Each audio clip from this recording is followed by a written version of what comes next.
narrator narrator narrator ဟုတ်ပါတယ်ဒီဘက်ခင်မှာဒီ narrator ဆိုတဲ့စကားလုံးကတော်တော်လေးခေတ်စားလာပါတယ်လူတော်တော်များများလေးစိတ်ဝင်စားလာကြတယ်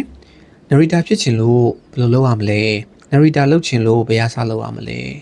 ဘာတွေသိထားရမလဲဘာတွေလေ့ကျင့်ရမလဲစသဖြင့်ဒီလိုမျိုးမေးလာကြတဲ့သူတွေကိုလည်းတော်တော်များများတွေ့လာရပါတယ်ဒီနေရာမှာလည်းတစ်ခုပါလေးတွေ့ရလဲဆိုတော့ဒီဘက်ခင်မှာ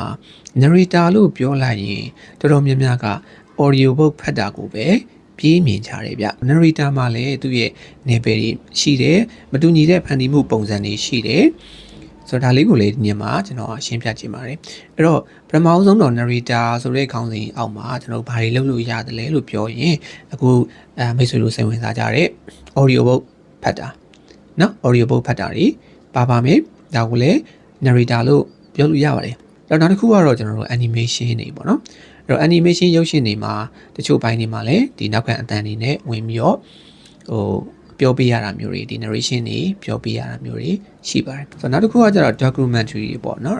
မှတ်တမ်းရုပ်ရှင်လို့လည်းခေါ်ကြတာပေါ့နော်မြန်မာလိုဆိုရင်တော့အဲ့တော့ဒီ documentary တွေမှာလည်းဒီဇာတ်ကြောင်းကိုနောက်ကနေပြောပြရတဲ့အသံနဲ့တင်ဆက်မှု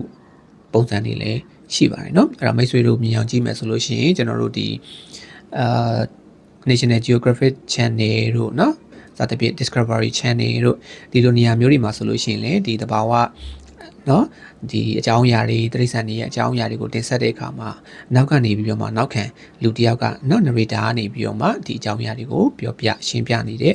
အတန်တွေနဲ့ဗီဒီယိုတွေကိုနောက် documentary တွေကိုမိတ်ဆွေတို့ဒါကြည့်ဘူးကြမှာပါအဲ့လိုပုံစံမျိုးနဲ့ပါနောက်တစ်ခုကတော့ radio drama ပေါ့နော်အဲ့တော့အတန်ဇလန်းတွေလို့လည်းပြောလို့ရတာပေါ့အဲ့တော့ radio drama တွေမှာဆိုလို့ရှိရင်လည်းကျွန်တော်တို့ကဒီ narration နဲ့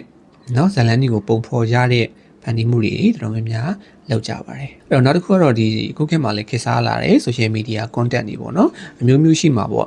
နော်အားကစားကြောင်းပြောရလဲဖြစ်ကောင်းဖြစ်နိုင်တယ်အလှပကြောင်းပြောရလဲဖြစ်ကောင်းဖြစ်နိုင်တယ် knowledge sharing တွေပြောရလဲဖြစ်ကောင်းဖြစ်နိုင်တယ်ပေါ့နော်ဆိုတော့ဒီမျိုးနေရာမျိုးတွေမှာလည်း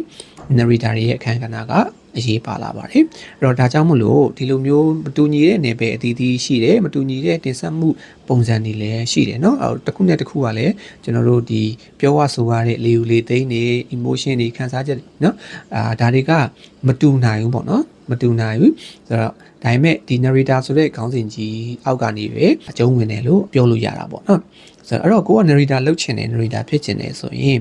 အခုဒီပြောသွားတဲ့ဘယ်ဘိုင်းတွေကိုကိုကအဓိကပို့ပြီးတော့စိတ်ဝင်စားတာလဲဒါလေးကိုသိဖို့လိုတယ်ကိုက audio book line ကိုရွေးချင်တာလားဒါမှမဟုတ်ရှင်ကလို့နော် documentary တွေမှာပြောချင်တာလား social media content တွေမှာပြောချင်တာလား commercial တွေသွားချင်တာလား